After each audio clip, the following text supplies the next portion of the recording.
idea is I'm going to show the commonality at all scales in nature, and then I'm going to address this talking point of where's your flat Earth model, and we're going to compare the viabilities of these models, and we'll see what happens in the end. So, any physicist will tell you that like the golden goal of physics is to figure out a theory of everything, a grand unified theory, a theory of everything, something that works at all scales. And that of course already exists. So I have here the one true natural law is that all things seek equilibrium through pressure mediation. So you can see to the left here we have a bunch of natural designs, and all natural design is governed by the laws of physics, energy, frequency, and vibration. So literally everything that exists vibrates. There is no such thing as complete rest that exists. That doesn't exist. So this is an ancient principle. You can look as far back as the Vedas.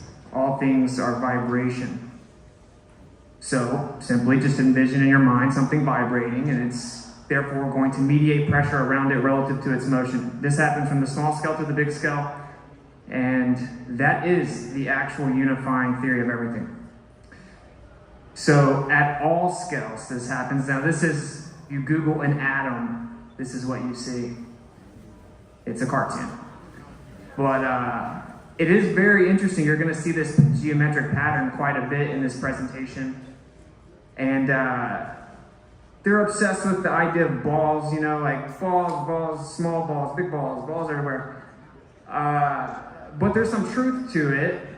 So when things seek equilibrium and pressure mediates, you get like a spherical distribution of energy. And as you'll find out, they hijack that and then kind of try to claim everything was a sphere. Okay, so nature shows us the unifying expression all around us. You guys are probably familiar with sacred geometry, the Fibonacci sequence. It's literally in everything. Now, not everything reaches a perfect ratio, but it is in a process of doing so.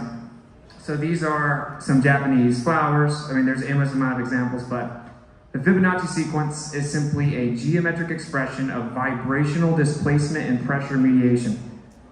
So like I said, the one true natural law is that all things seek equilibrium through pressure mediation. So you open up your soda, which you shouldn't be drinking. It equalizes to the area around you.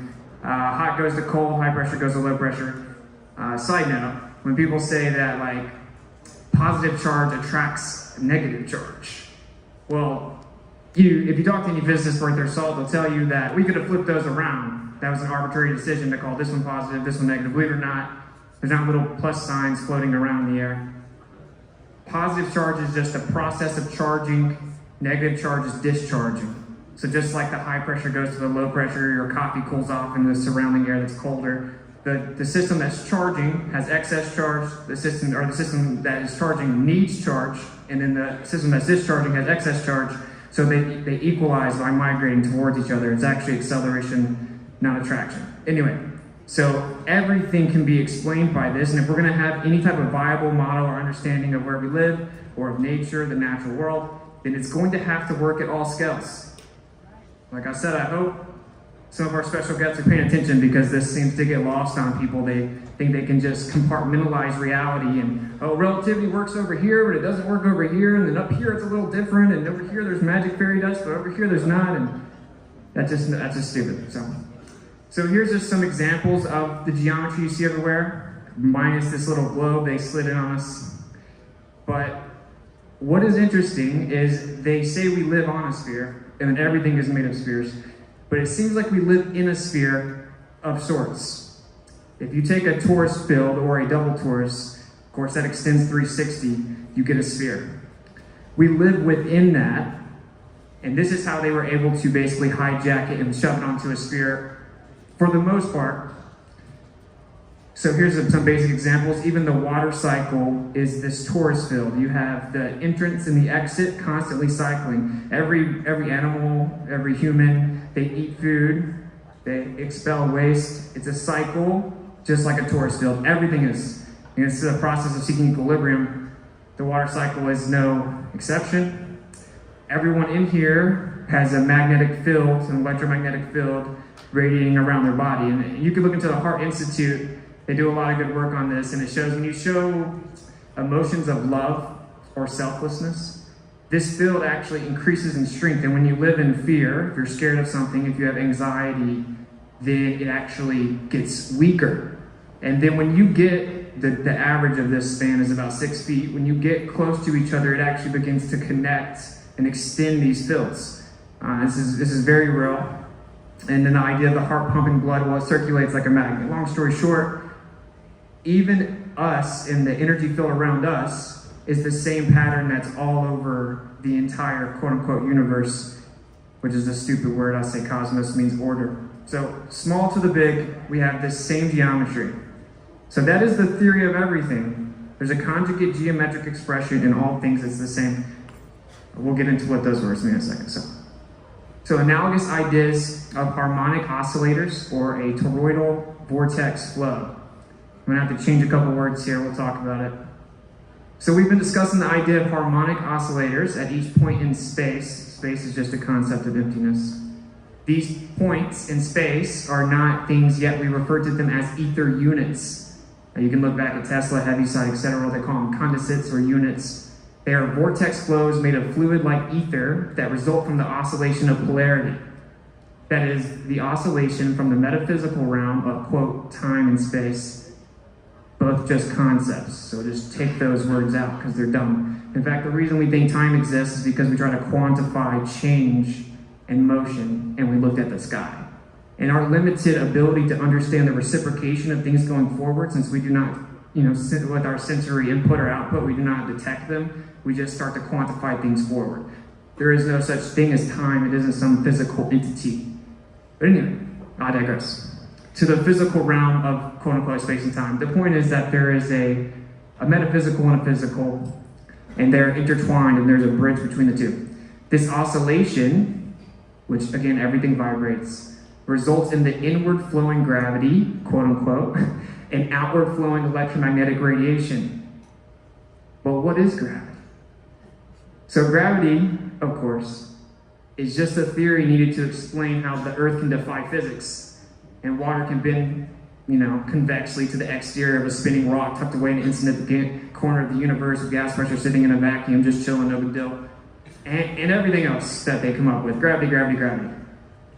So it is interesting that it's 2023. The theory of relativity has been debunked for over a century. And I can tell you, you're not going to get any rebuttals to any of this. You may get mockery and ridicule, but I've been waiting for about 5 years. So if you guys can find someone, hit me up. I'll have them on my show. So the theory of relativity is known to be wrong.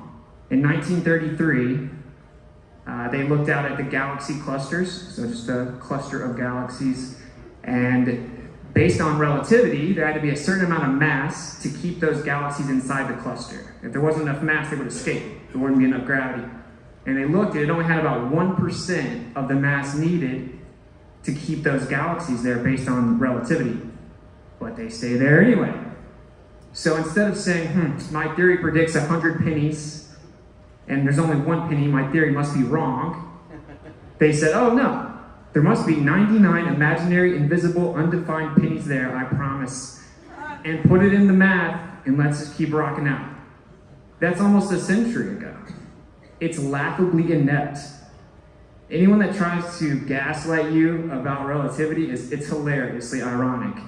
Of course, in its inception, it didn't work anyway. And another side note, in case you didn't know, so Einstein came up with special relativity, but he didn't come up with anything. He stole everyone else's work, put it together. And his idea was to show the viability of a heliocentric model, to show that, gravity within this heliocentric model is the only way that it can exist. And then by the end of it, he had to come out with general relativity in 1950, and I said, oh, turns out that they're both possible. So he tried to prove the heliocentric model. The best he could come up with is it's equally valid to say that the Earth is stationary and in the center. So anyway, long story short, you go to the top levels of physics now, people know relativity's bunk. It's trash. You have dark matter, you have dark energy, no answer for it. And people think it's science. People just start making up ideas about what it could or couldn't be. But mainstream physics is kind of split into two primary camps. And now you have relativity, which is at the least incomplete, needs to be changed, or you have modified Newtonian dynamics. So you're trying to revive Newton and modify it. And then you have a little in between where it's like a relativistic modified Newtonian dynamics. Believe it or not, if relativity was the most proven theory ever, I don't think that you would have tens of thousands of physicists that devoted their whole life to believing and promoting this cosmology, saying, okay, we got to change it. And in fact, to have relativity, you must have dark matter, as we just discussed. 1933, Fritz Zwicky is the one attributed to discovering that, quote unquote. You need dark matter, but they're finding out, well, if we assume dark matter's there, then it must make up 80% of all matter in the universe, 78%. And when we look out and we assume it's there, it doesn't work, because the dark matter halos and the galaxies don't actually match the predictions. So we now know relativity cannot be true, even within this paradigm. That's why they're promoting modified Newtonian dynamics. I mean, they've actually just completely falsified the notion that there is dark matter. Moving on. So this is a very simple way to grasp what happens at all scales. And it's geometry. We have math, we describe things with math, but everything has a geometric expression. Everything is seeking equilibrium, it has a certain radius of expression, etc. And this geometry is seen throughout all of nature. And so conjugate just means intrinsically tied together, the other side of the coin, basically. You have heads and tails that are tied together. Conjugate, inverse, and tied together. So the conjugate geometry is a torus field. It has a vortex in the middle. Basically, it's like a donut. And then if you put that donut inside the sphere, it's out of a sphere. Everything outside of the donut would be the inverse of the geometry. You have the inside and the outside of the donut, right? It's a hyperboloid or a toroid. This is seen everywhere. If you look at the top left, this is a Ferrel cell image from the top, and then you see the side view here at the bottom. And this geometry is seen everywhere. So to not acknowledge it would be insane. That includes atoms and what they call protons. We all know that they're torus fields. Top level of quantum physics, oh yeah, there's torus fields everywhere. The actual story was that back in the day, when quantum started becoming a thing, they're like, oh, let's look at a smaller scale from these atoms, which they first claimed was the smallest unit that exists, of course. I covered that last year. This dude that looked like he ate people came up with some idea about atoms, and then he predicted that everything came from nothing and expanded without purpose. So I guess the Greeks knew about the Big Bang. So anyway, the point is that the real geometry is observed everywhere, and they looked at this like quantum scale and they saw, oh wow, there's way more things than we thought there were, and there's a bunch of torus fields everywhere. So then they started coming up with names for them because they act differently, they move differently, they spin differently, they vibrate differently. So, oh, it's a proton, neutron, pseudoscientific ton. They make up a million names. But the truth is that it's all just different manifestations of the same thing, which is just a torus field equalizing.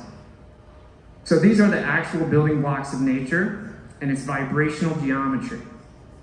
So, if you have like a table with sand on it and you play a song, you're going to see the sand move around and create a pattern based on the vibration.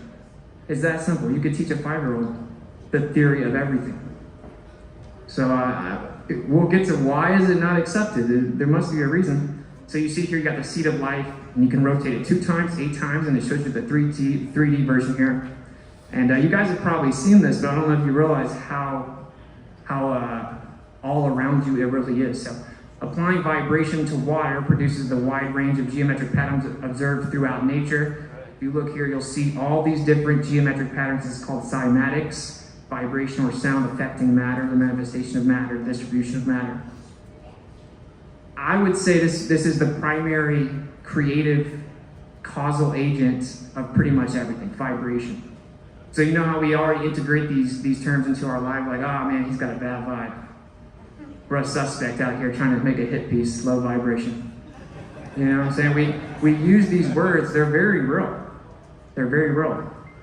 And I think it actually is the gateway to very profound truths, as if, are there things above us? Can they come here? Can we leave here? How do we leave here? Do we have to have a certain vibration to leave here?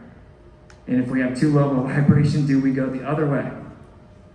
But they've taken these truths, and these aren't, I didn't discover this, these are thousands of years old.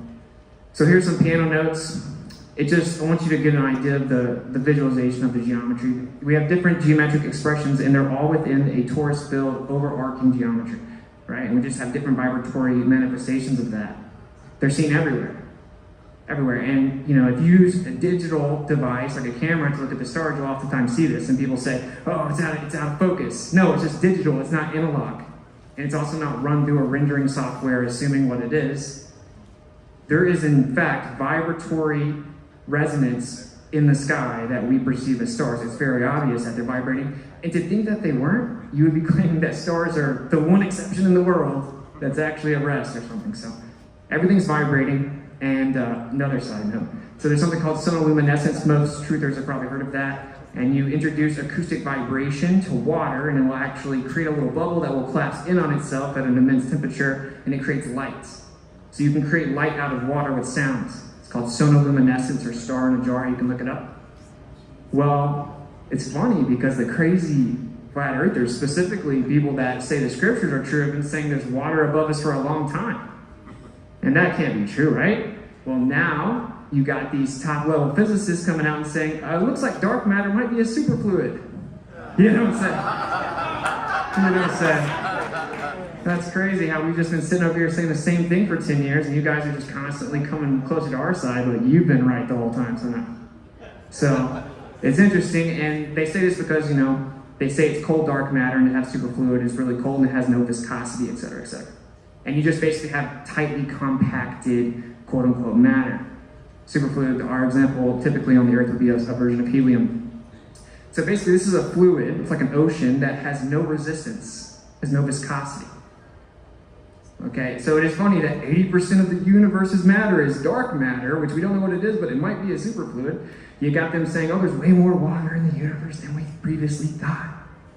That's NASA, right? So the truth is that, yeah, there seems to be something acting as a superfluid above us, and it's not just 80% of the matter, it's just the medium that the sky has. That's why things can move around them in the sky perpetually with no resistance, no problem, because it's a superfluid. It acts as a superfluid. I don't know that it would be the same kind of superfluid that we have. Anyway, so the universe exists solely of waves of motion. There exists nothing other than vibration. That's Walter Russell. Here we have some the little stained windows in churches. They knew the importance of these geometric expressions for a long time. There's of course a theory that they harnessed, they did this so that you could have certain positive vibrations when they played music inside of it, and it was used as a place to go and heal.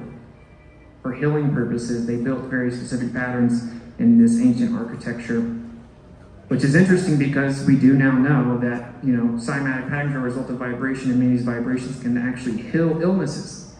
I won't get into the side note about what even illness is, because we already got Amanda Vollmer coming over here all day. All right, so here is basically an animation of the base geometry of all things. So you see how we may live in a sphere. Now, it's not a perfect sphere, it's a torus field, it's a little elongated, but this is gonna go around 360, so that's a sphere. And we live on the inertial plane in the middle in my assessment, right? And this is what an atom looks like. And this is what your body's energy field looks like. This is what the heart's energy field looks like. This is what everything looks like. This is what everything in the sky looks like. From the small to the big, we have a unified theory. It's like, oh no, the quantum realm. Like it's magic or something. No, the quantum realm is different. It's timeless. You know, and like, oh, the photon, it travels back in time and it can see you and knows what you're thinking. So then it decides to act like a wave because you were going to look at it. And then it went back in time and changed its mind. It's just weird. And so now people think if they just say quantum, it makes them smart. You know? Yeah, exactly. And they're like, yeah, what do you think about this? I don't know, man, Quantum's crazy. And then it's like so funny. Wave-particle duality is stupid, not profound. You know, I said this one time, I think that ineptitude conflates paradox with profundity, right? So if something doesn't make sense, if someone is a bit, let's just say, lacking in their own intellectual confidence, they think it's profound, they must be so smart, I can't get it. Or it's just stupid, bro. Just like what Einstein was talking about. Einstein himself said, I can't understand my theory. We know. So anyway, there's the base geometry to give a visual, and you know, the phenomena referred to as an atom is a real thing. It is just not what they say it is. Just like the electron is a real phenomena, but it's not a charge-carrying particle of matter that has no size or shape. What does that mean? It's stupid. All right. So there is no energy in matter other than that received from the environment, Nikola Tesla. Here we have bioelectromagnetism and fractal formation, the universal flow dynamics. So we see this everywhere. You can't really have beef with the creator. He put it everywhere. He's like, in case they don't get it, I'll even put it in the acorns. It's everywhere. It's everywhere. And, you know, and if something doesn't fully seek equilibrium properly, or something does it off, it won't be the perfect ratio, but we see this same pattern everywhere. What's interesting about this, though, is that you receive things from the environment. Now, last year I covered the ether a bit, and I'm not going to veer off because we'd be here all day again. But basically, energy is not even defined in physics. They define it as the capacity or ability to do work. What? If I say, hey, what's a human? Oh, the ability to breathe oxygen. No, that's what humans do. What is a human? That's top level physics, the ability to do work.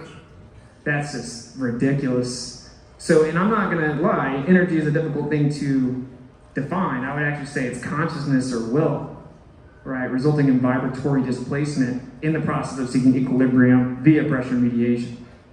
But my point is that they cannot define it, but we understand the gist of the premise. You know, it does give you the ability to do work.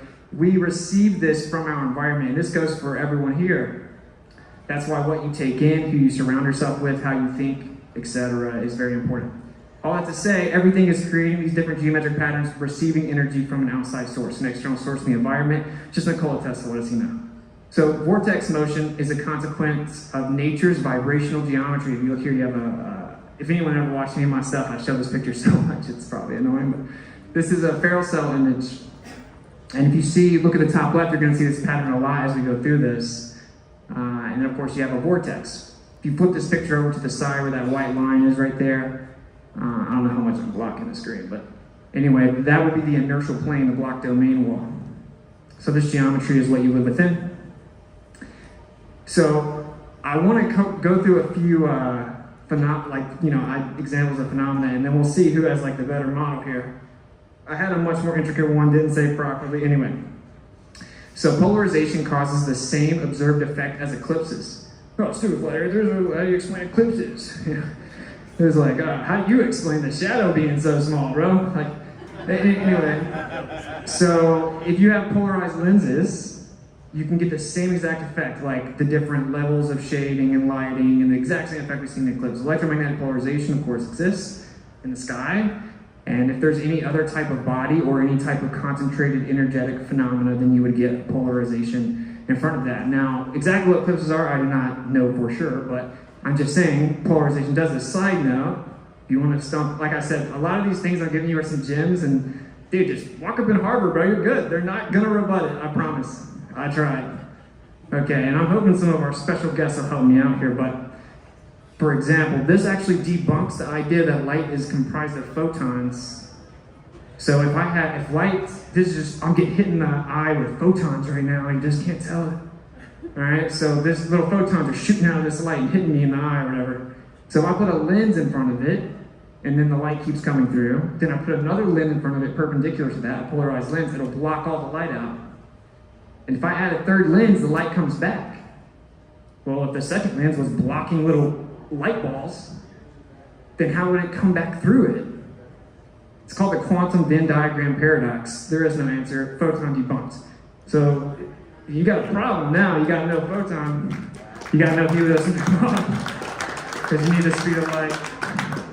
So yeah, quantum Venn diagram paradox. But a side note, because my point here was that we can explain the eclipses with many different things, but that's just one of them. I covered this, I actually took this from my last presentation, but charging is the spatial, toroidal, divergent, magnetic aspect. I know that's a mouthful, but anyway, it's Cartesian, it has spatial extension, right? Spatial, like what we call like a length with breadth, blah, blah, blah.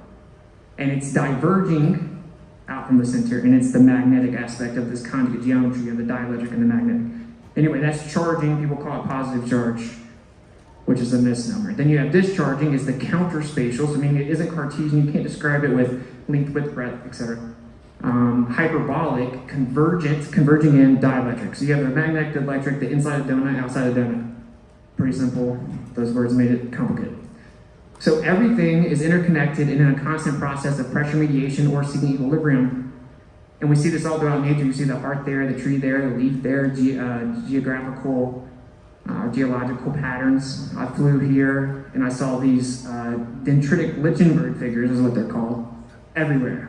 Okay, and it's because everything is seeking equilibrium at all times. This is basically a dielectric discharge, which that's what lightning is. Here are more examples of it. It's everywhere. You've seen it with lightning. You see it all in different land formations. Our bodies mimic nature because everything is undergoing the same process, which is always seeking equilibrium. So here's just more examples. They're endless. Just look at your arm. You see some veins there. They're all doing the same thing. We are intrinsically tied to the earth, which the earth actually means land. So that's just land in the water, but that's another presentation. So the electric energy which motivates us is not within our bodies at all. It is a part of the universal supply which flows through us from the universal source with an intensity set by our desires and our will. Walter Russell, which is very interesting. I'd never seen this quote until a few days ago, but that's what I actually think energy is as well. As he places energy's definition upon the shoulders of desire or will, it does require intention. So, and he invokes a universal source. So, long story short, there's a source, there's a primary mover. It's setting everything into motion, which is then trying to get back to its initial inertial state of rest. Inertial just means non-changing. So anyway, there's some more examples for you. It's all throughout your body, your brain, etc. Also, based on what electrical spectrum that you're looking at the sky through, you will see a very similar pattern, which looks a lot like water, which is probably a coincidence. Oh, look, another coincidence. So here are the geometric patterns that we're covering as you begin to spin this seed of life. And then here you look in biology, you see these cells, and you see the replication process of the cells, and they start to create this exact same geometry. So literally everything is doing the same thing. It's not complicated. So everything is interconnected. We are electrical creatures floating in the electrical sea of this electric universe. And that's also Walter Russell. And so basically everything is intrinsically electric, right? And so when people ask what is gravity, it's like, you tell me, bro, because everything's just electric and everything's intrinsically electrostatic. So we're all connected with the same thing. And what is electric? You know, it's a good question. It's just the ether out of equilibrium in my assessment, but the point is that everything is connected, and anyone claiming to tell you where you live or claiming to tell you that they know the model of the universe and they can't even connect everything at all scales is just laughably irrelevant. Okay, and it's 2023, you've been working on it for over 500 years, you still can't even get close to doing it, so please, just save us, just let it go, bro. It's over. If you can't connect everything, you're wrong. No, well, at the quantum scale, it's different. That's dumb. So here is another Ferrel cell image of a magnetic field. And this pattern may look a bit familiar. So then I want to show you this disk flying through space or whatever, but I think a more accurate depiction of this realm would be that right there. You exist in that. It's way cooler than your stupid dusty rock. So if you see, what a coincidence, look at how they seem to be maybe related. So that's, of course, time-lapse star trails. I did find out that cameras that do that, they actually have corrections inside of them, though, to make them closer to circles, which is pretty interesting. So here is, let's just cover some of the basic questions, right? Like, so, but how do the southern star trails work? You know, because you want to compare the quote-unquote models here. Well, everything is spinning in the vortex above you. As I go further out south and I look in that direction, because of my hyperbolic visual space, meaning we just have a limit to how far we can see. Ballers think they're Superman and they can see forever in perfect straight lines or whatever, but you can't see forever, I'm sorry. And so you have a limit and it's like a dome. Guess what? It's just like the torus field. It's just the top half of the torus field because you're standing on the ground. If you go higher, it starts to extend further down. You see in a torus field, everything exists within that torus field. It's very similar to a sphere. So we see in this hemispherical limitation. When you begin to look in that limitation out at the vast expanse of the sky over top of you that's spinning in one direction, you're going to see an optical convergence point, just like you see right here, right, where you have crepuscular and anti-crepuscular rays. So if the sun's setting in the west, and I turn around and look at the east, and it looks like the sun's setting in the east at the same time, well, that can't be the case, because it's just optics, it's perspective. Crepuscular and anti-crepuscular rays prove that on a plane Earth, you would have a southern star trail rotation around a central point. But that will just be ignored by these people that come against flat Earth because it's not very convenient. That was your number one talking point. So southern star trails are not complicated. I have a video called Eyes to See on my channel if you want more in depth. Oh, how's the sunset? And I gotta say, bro, if you've been in this for a while and you're still stuck on the sunset, just call it a day, bro. Call it a day. But here's a video that my homie in Louisiana made of the sunset, which is, it's beautiful. If you see the bottom of it, you see it cupping out a little bit, right? And so, what's going on? Slide 33. I'm trying to come at me. All right, so we're gonna fast forward a little bit, and you're gonna see what the sun does here. All right, anticipation is coming. I don't know if you guys can see it, but like you see the sun's disappearing above the horizon. Isn't that interesting? Oh no, it's refraction. Okay, so the sun can disappear from the bottom up, not because the Earth's evolved in, right? Oh, you're stupid. You're a flirt. So there you go. The sun just goes away from you now. Even more interesting is if you look at that, you know, keep that visual in your mind where it's cupping out at the bottom like that. Then look at this. This is from Harvard, and they're doing a test on Rayleigh criteria. They took two lasers down a hallway and shined it into a machine where they altered the aperture, right? And they messed with the lens. And as it began to lose resolvability, it began to merge into each other. And you see at the bottom, it cups out just like that, right? So this would be the sunset, effectively. And the most dense part of the atmos is at the bottom, which means the light attenuates more there. There's more turbulence there, so you're going to lose resolvability there first. And the bottom of the sun, optically, going away from you, but is above you, so it looks like it's going down.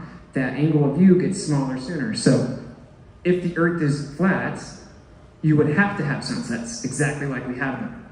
That also won't be our buddy, because that's their favorite talking point. It's just weird. I'm hoping maybe one of our special guests will hook me up.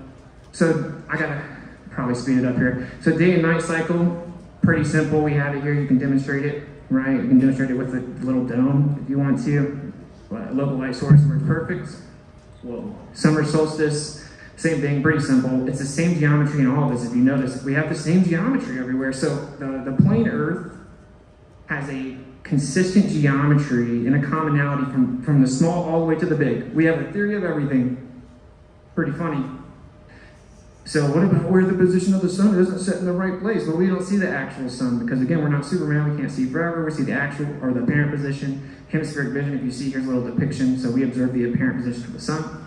Here's a depiction for you as it goes overhead. It's going to look like it's in a different position than it actually is because you don't see forever. You can do 50 different tests to prove this. Very simple.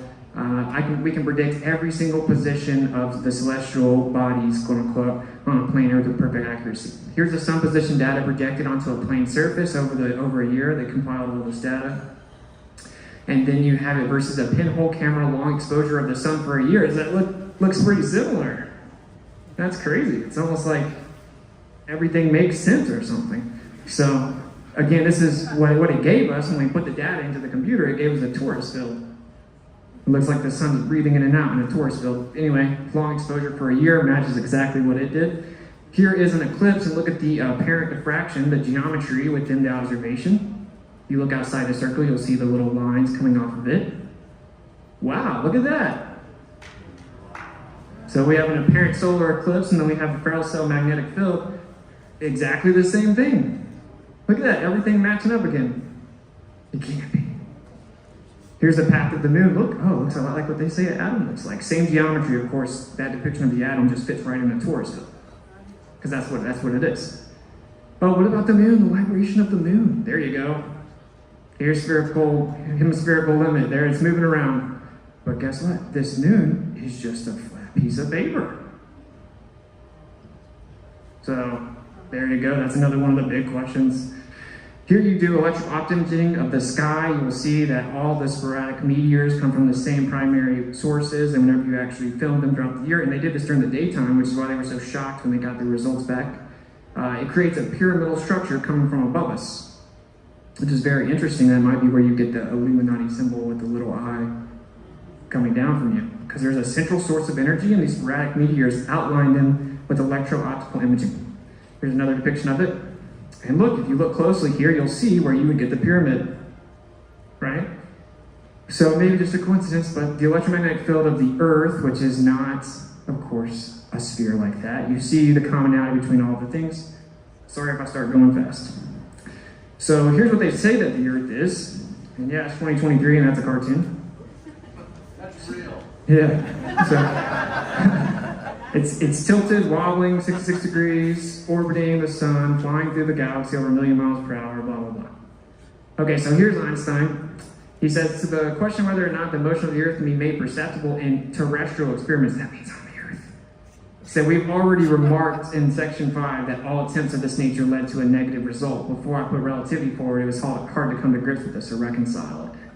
All attempts negative every time we try to do it on the Earth. So all terrestrial experiments, that's Einstein.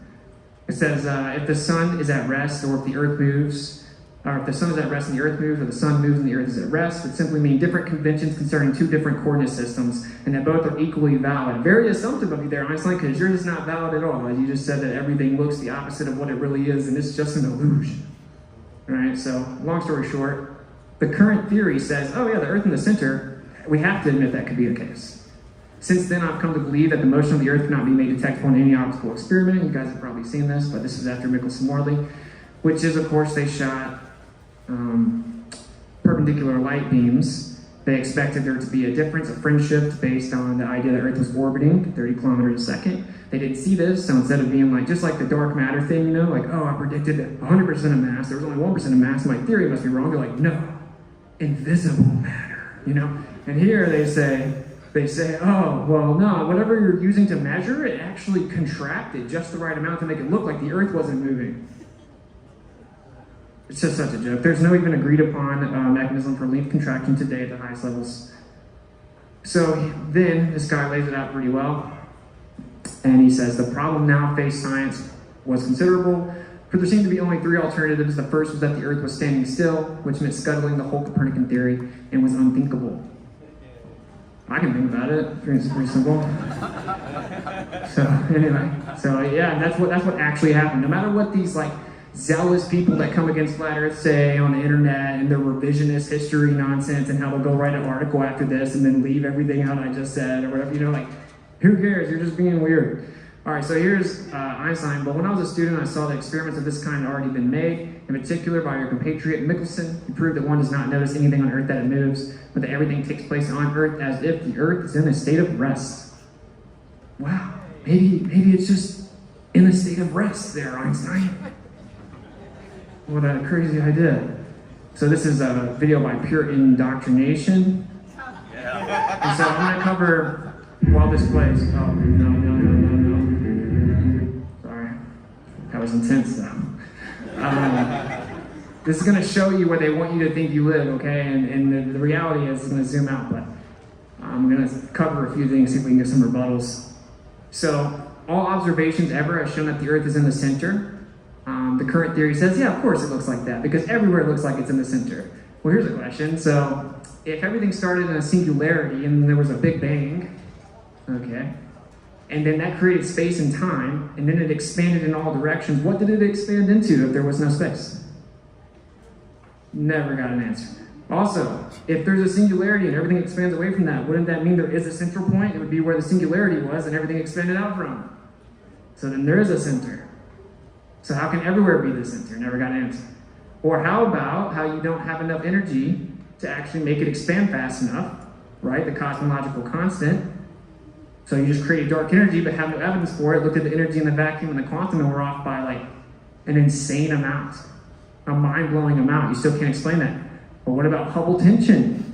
Where the cosmological constant and the Hubble constant do not match up whenever they make the measurements with the cosmic microwave background, etc.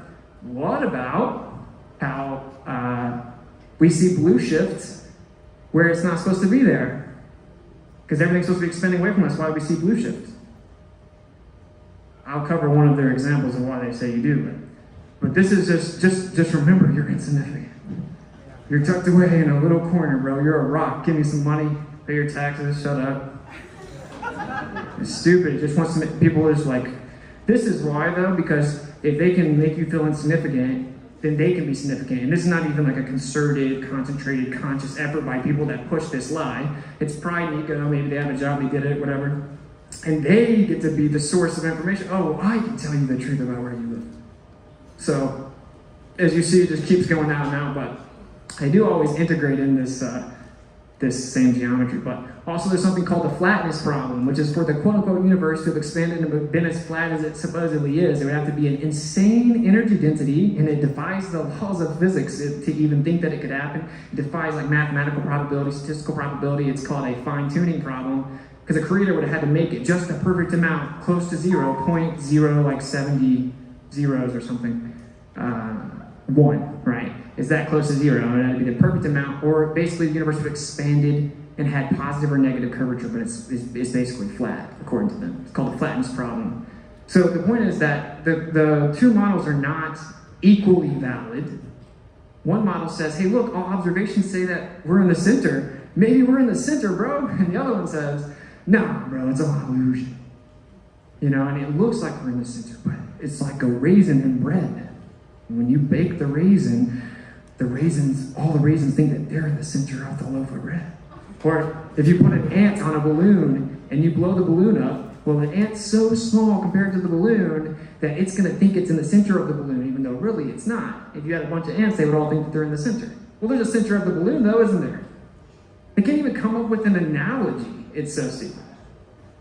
I mean, it's crazy. So, anyway, here is what's actually going on, right? You have this geometry, and intrinsically you have the vortex, as we covered earlier. And so if you look here, you're going to see that really what we call the vortex is just another way of saying there's a whirlwind, like a whirlpool. So there's a vortex, right? Inside of everything else in the world, but the Earth is different. I don't know what that is, tripping me out. So here is a list of replications of Michelson-Morley that no astrophysicist will touch with a 10-foot pole, bro. We'll act like it never happened. Amnesia. Walk out the door and have amnesia. So here is, Dayton Miller did it over hundreds of thousands of times, replicated it, taking every known variable into account. He showed, basically, that there was a drift. There was an ether drift, that the sky moves in this vortex and that light propagates relative to that motion. And if you propagate the light in the same direction that the sky moves, it goes faster, which also debunks relativity, which also debunks the entire heliocentric model, the constant speed of light. We've done that twice in this presentation. And as you go higher, it gets faster and faster and faster. The propagation rate changes. Like, oh, it must be instrumental error. No, the instrument doesn't conspire and say, oh, we're going to the west, make it faster. You know, and it consistently changes with the path of the sun as well. So here's all the replications. They've actually done it with millimeter precision with radio waves. This has been replicated many times. One of this on this list here is a linear interferometer showing that you can actually detect linear velocity, which also debunks the heliocentric model and their explanation of Michelson-Morley, as they say, oh, well, actually, the Earth is going around the sun, curving around the sun, but actually it's going straight, but it's curving at the same time. So it's changing direction, but it's not changing direction. And so since it's going straight, even though it's curving, then that means that you can't detect it. That was the excuse. And in the little fringe that we did detect, oh, well, that was instrumental error. It must have been temperature fluctuations. Well, then he just got dunked on by Dayton Miller, did 100,000 times, and every single time taking radiant heat sources into account, blah, blah, blah. It has been proven with an insane precision, including in the 21st century, that light propagates faster in the same direction that the sky spins. And when you go higher and get on a mountain, it goes even faster and faster. So it's like there's a stream, and if you try to swim across the stream, you're going to be a little slower than if you swim with the stream. Okay? And that's what all the evidence says. There is no answer for this from their position, so they just ignore it and say, nuh-uh. And in fact, Dayton Miller said, okay, you got to go higher to get the better results. So what did they do? They started doing the test in basements. They started, literally, they went underground. They're like, oh, it works better higher? Go underground. Like they're running from the truth or something. Like, oh, put it through a crystal and then change the length of the arms and go into the basement and keep doing it so you get it close to zero. What? So here's a list of them you can look it up, but I've never got a rebuttal of this either. And so you have the vortex. This goes back to the electric field, the magnetic field, and you have the conjugate geometry, and that's why you get different angles as you go further out, because you're within the vortex. And so it's basically, this is the whole sky moves in connection with us. Just like the quote-unquote atom, or the proton, or the quote-unquote electron. Everything does the same thing, including the Earth. Okay, and so this is the explanation for why the light goes faster, is because you're going with the drift of the medium connecting the sky and us. It is the only viable answer, and it completely destroys the globe model, completely destroys it. And so again, this is why you see this right here. So let's compare the two a little bit more in the last few minutes. So we have the heliocentric model, which is everything is insignificant, you're insignificant, tiny speck of dust flying around, it's all random. And so therefore we're going to see redshift and blue shift everywhere because we're just out there, insignificant. Then Hubble looks out there and says, okay, never mind. Everything is moving in relation to the Earth, including distant galaxies. It's like everything's moving around us in the center. Oh, well, it's an illusion, and everything's accelerating and expanding in all directions and makes us look like we're in the center. So then we have the cosmic microwave background. Right, I know I'm going through a lot, I'm sorry. So we have the cosmic microwave background, and so they expected the universe to be isotropic and homogeneous. Isotropic just means no preferred direction. And homogeneous, of course, being, smooth when it comes to this energy distribution. But what they saw was there was actually portions that were anisotropic, meaning it had a preferred direction, and there was inhomogeneous distribution. It was bumpy, if you will. This is background energy, background radiation. And when they followed the anisotropic sections, it intersected directly on the Earth out of the entire universe, and it's called the axis of evil, which is very scientific of them. And there is no rebuttal, dude. I've talked to, you name it, like, oh, well, we think the instruments were wrong.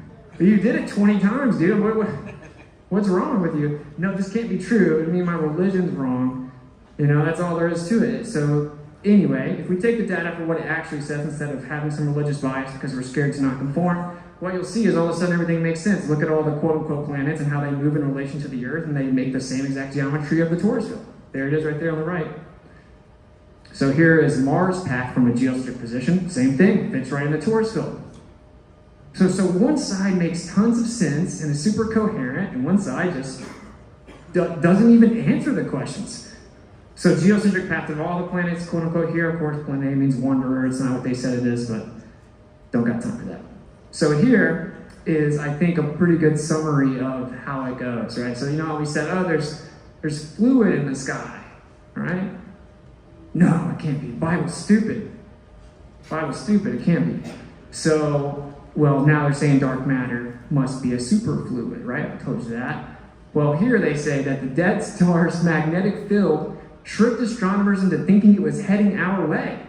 So they looked at a star and it had blue shifts, and they said, okay, that must mean it's coming towards us. Because that's how they interpret everything. Red shift means everything's going away from us because it has to be, and so blue shift means it must be coming towards us. And they had to come out and admit, oh, never mind, it was the star's magnetic field that did it. Meaning they've now conceded that the redshift, blue shift phenomena will be directly caused by magnetic fields. Which we know this, right here, we can do it. We already knew that. So when you're in a giant torus field and it's diverging away from you, so of course you see a lot of redshift. Because you have a divergent property coming out from the center. So the sky looks like it has redshift. It's an electromagnetic phenomenon. It's called electromagnetic retardation. So what's funny is that they've come out and admitted this. So you guys know so much about everything that you thought that a star was going to come hit us or something, come through our solar system, and never mind, it was just magnetism. So long story short, our model wins again. Because this is just a property of the magnetic field. It can be red or blue, but you're going to see much more background redshift because you're inside the divergent field of the torus field. So there you go. Check another box. So here is the quote-unquote ISS path in the bottom left, mapped on a plane, and it looks oddly familiar. Now, you can, of course, track the ISS. Believe it or not, people are not doing backflips in it. Whatever it is, but there is something in the sky you can, of course, track, and I've done it. If you take the pattern and you look at this, you'll say, okay, well, it makes a lot of sense. Especially whenever you try to conceive of the supposed speed, they say, 17,500 miles per hour, 5 miles a second. Then you take the ether wind with the millimeter precision of radio waves that have been replicated, and you start to compare it to a higher altitude, getting higher and higher, closer to this motion in the sky. You could catch the ether drift with electrogravitic propulsion. You could put something up there, and maybe it's not something they put up there, but you could. So anyway, here are all the planets, quote-unquote planets' paths, right? And then here is the ISS path, and it all fits perfectly within this magnetic field image, this torus field of the Ferrel cell image. So here I'm going to speculate a bit to close it out. So plasma is ionized gas. And so we know we have an electric gradient on the Earth, right? So the higher you go, the more electric potential there is. All right, we have 100 volts per meter on average as you increase. And so the charge increases, the potential charge increases as you go higher. And what it does is it goes down towards the Earth to seek equilibrium. There's an energy flow going down to equilibrium. It's like the celestial wind just blows lightly down on the Earth. It creates the up and down. Slight downward bias. Everything seeks equilibrium relative to this. Okay, so we have ionization potential increasing. Of course, they say there is an ionosphere, which don't have time. So the point is that it looks to me that there are layers of plasma, and they slightly change as you get higher and higher, and plasma may be the key to understanding everything. Maybe there are 7 layers. Maybe you can go into the first couple layers if you shoot a rocket up there, or whatever, right? Maybe you could go all the way through based on your vibration, because if you have a certain vibration, you can penetrate ionization, right? You have to have a higher frequency than the ionization is.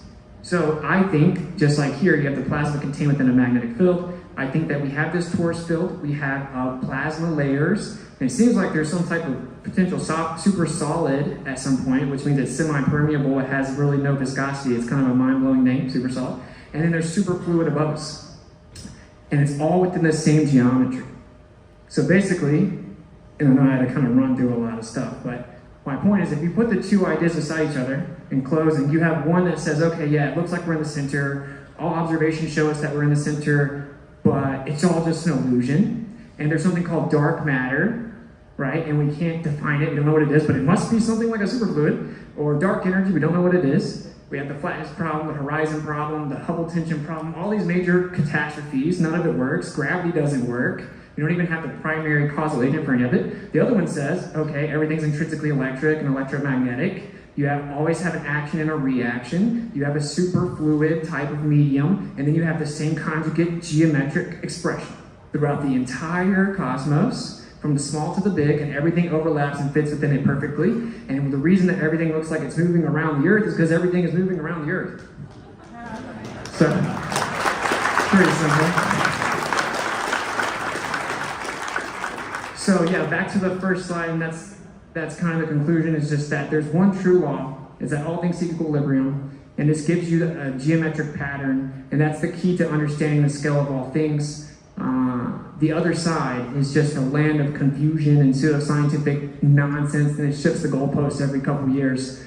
So hopefully this was somewhat edifying. I just want you guys to realize, like, this intimidation tactic is laughable. Just ignore it and just be like, all right, bro, well, whenever you figure out what dark matter and dark energy is, holler at me, because there's a kinematic and dynamic equivalence at the least, and we don't need dark matter or dark energy, which means that the Earth in the center of the cosmos wins at the end.